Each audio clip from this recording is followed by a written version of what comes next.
Okay, how's it going, guys? So, new day.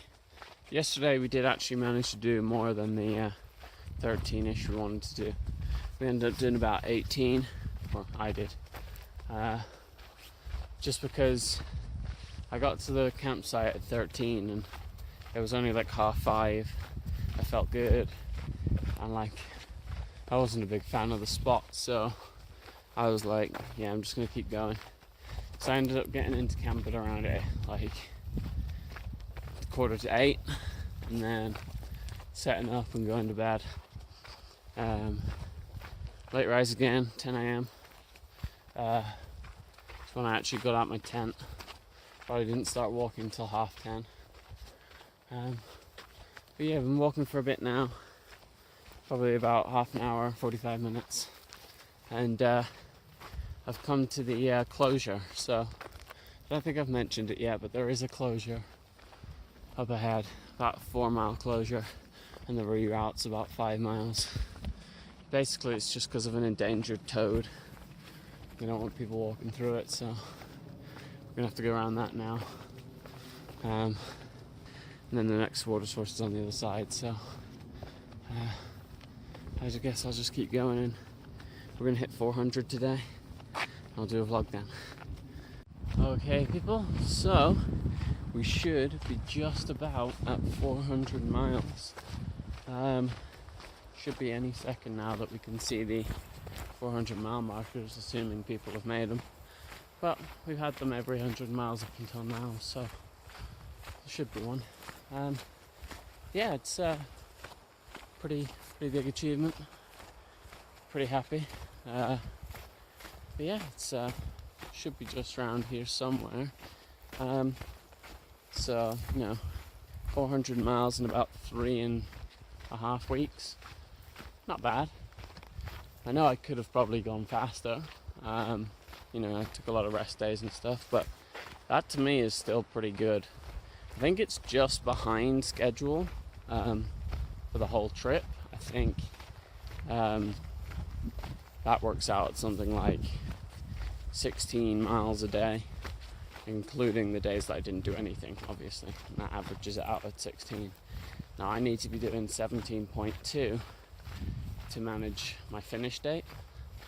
But obviously with the days where I don't do anything, it needs to be about 20 to 25. So yeah, not bad. Should be just up here. What else can we say? Let's see, what else are we doing today? So I've done about 10 miles, 11 miles already today. I do plan on doing about another 10, getting all the way up to like 410 or something. And then that leaves me with, I think, 2 more days and then a short day into Agua Dulce, or Agua Dulce, I don't even know how to say it, but hiker heaven. That's where we're probably going to go there. Yeah. Right, I'm just waiting to see where this 400 mile mark is. This looks like some sort of symbol up here out of pine cones. This might be it. Be the first one we've seen of pine cones, though. Oh, what is it? Yes, it is. This is it. 400 miles, yo. Look at that. 400 PCT exclamation mark. That's so cool. Let's see if we can get it in better. Yeah, boy. 400 miles on the Pacific Crest Trail. That leaves what, like 2,200? Yeah, 2,250 odd miles. Woo, we're getting there. Let's see. Yeah, but we still got a good around 17 weeks or so before my finish date, so Quick maths. I reckon we could do it. Let's see,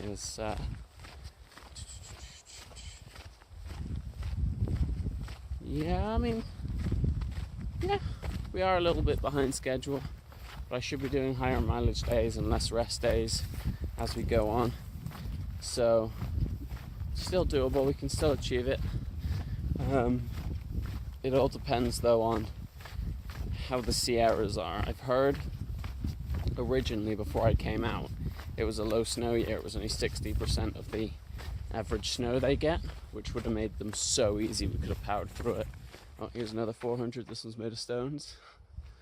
But yeah, I've heard that they didn't get that much snow this winter.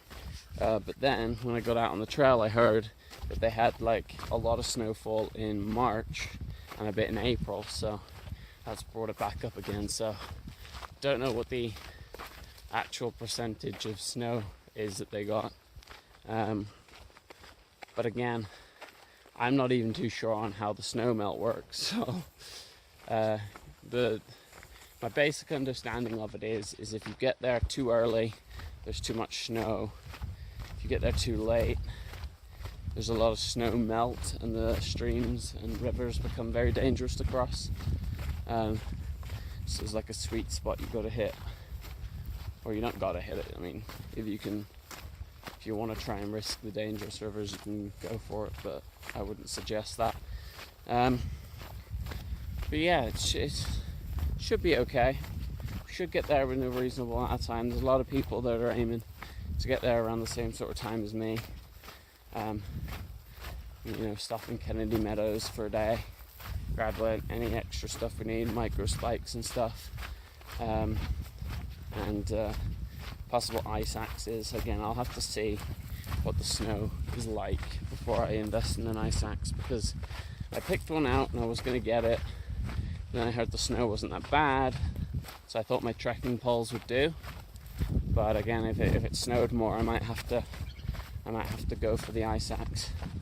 But I think the plan is most of our group, although we have sort of split up now, we are all planning to get to Kennedy Meadows around the same time anyway. So we're going to go into Kennedy Meadows. If it means waiting a day or something, then so be it. We'll probably all go into the Sierras at the same time, just because river crossings and stuff is a lot easier in groups and, safer.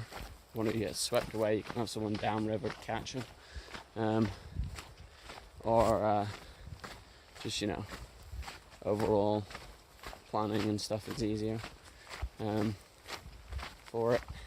Also, it's safer from like mountain lions and stuff. I know we're already in mountain lion territory, so it's better to camp in groups anyway.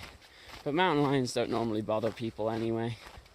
I did hear about a guy up in Washington recently.